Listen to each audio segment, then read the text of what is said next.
মা বলতে। শ্রীঅঙ্কন মুখোপাধ্যায়ের লেখনে।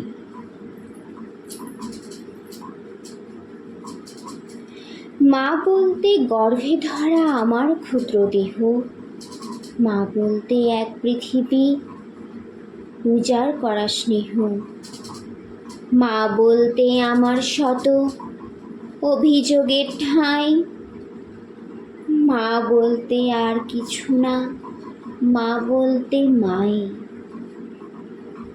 মায়ের আদর প্রাণ জোড়ানো, মায়ের কোলে সুখ, মন ভরে যায় দেখলে আমার মায়ের হাসির মুখ। মায়ের কষ্টে মন ভেঙে যায়, সইতে পারি না যে, গুমড়ে কাঁদে মুচড়ে ওঠে আমার বুকের মাঝে। মা ডাকটাই তুমুল আবেগ, প্রবল নারীর টান, মায়ের ছোঁয়ায় দূর হয়ে যায় হাজার অভিমান। অকারণেই মাকে খুঁজি হঠাৎ বাড়ি ফিরে, আমার যত স্বপ্ন রঙিন সবই মাকে ঘিরে। এই জগতে মায়ের মতো বিকল্প কেউ নাই, মা বলতে আর কিছু না, মা বলতে মাই। সোনা বলো মা। ও মা। মা মা গো মা।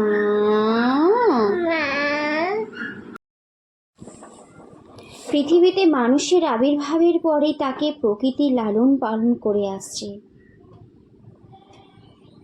মাতৃ দুগ্ধের প্রয়োজন ফুরাতেই তাকে প্রকৃতির উপর নির্ভর করতে হয়। আদিম মানুষ একসময় গুহাবাসী ছিল, জীবন ছিল যাযাবরে।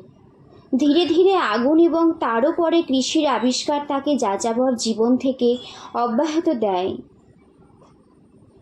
কৃষির আবিষ্কারের ফলে মানুষের গৃহপালিত জন্তু ও স্থায়ী বসবাসের প্রয়োজন হয়ে পড়ে। মানুষের প্রয়োজন হয়ে পড়ে মেঘ বৃষ্টি রোদ থেকে তার সন্তান আবাস ও গৃহপালিত জন্তুর সুরক্ষার। শুরু হয় সমাজবদ্ধ জীবনের প্রয়োজন, সঞ্চয় ভাবনা, আয় উপার্জনের মাধ্যমে জীবনযাপন শুরু করে। সুনির্দিষ্ট ভৌগোলিক সীমায় বসবাস করে গড়ে তোলে সমাজ। ধীরে ধীরে বিকশিত হয় বেশভাষা এবং গোড়াপত্তন কর্ম সভ্যতা। পৃথিবীতে প্লাস্টিকের বাৎসরিক উৎপাদন কয়েক লক্ষ টন এবং ভারতে মাথাপিছু প্লাস্টিকের ব্যবহারের হার প্রতি বছরে কয়েক কিলোগ্রামে দাঁড়িয়েছে। তাই এখনও প্লাস্টিক মুক্ত পৃথিবী গড়া তো দূরের কথা, দিশাটুকুও জাগিয়ে তুলতে পারেনি। লিখছেন লক্ষণ দাস। ঠাকুরা কার্বন ঘটিত যৌগ ইথালিনের অনেকগুলি অণুকে পলিমারেজ করে তৈরি করা হয় পলিমার। ভালো নেই পৃথিবী, ভালো নেই আমাদের এই বসুন্ধরা। নষ্ট হচ্ছে ভারসাম্য, বছর বছর আছড়ে পড়ছে ভয়াবহ বিপর্যয়, বাড়ছে মৃত্যু, ক্ষয়ক্ষতির পরিমাণ। এর পেছনেও রয়েছে প্রাকৃতিক কারণ, পাশাপাশি দায়ী মানুষও।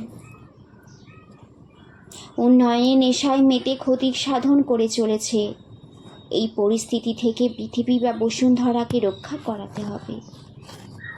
মানুষের মধ্যে বাড়াতে হবে সচেতনতা, তবেই আগামী প্রজন্মকে উপহার দেওয়া যাবে নিরাপদ পরিবেশ। বিশ্বের প্রত্যেকটি বিষয় পারস্পরিক বন্ধনে আবদ্ধ। সেই বন্ধনকে উপেক্ষা করে এমন সাধ্যক নেই কারো।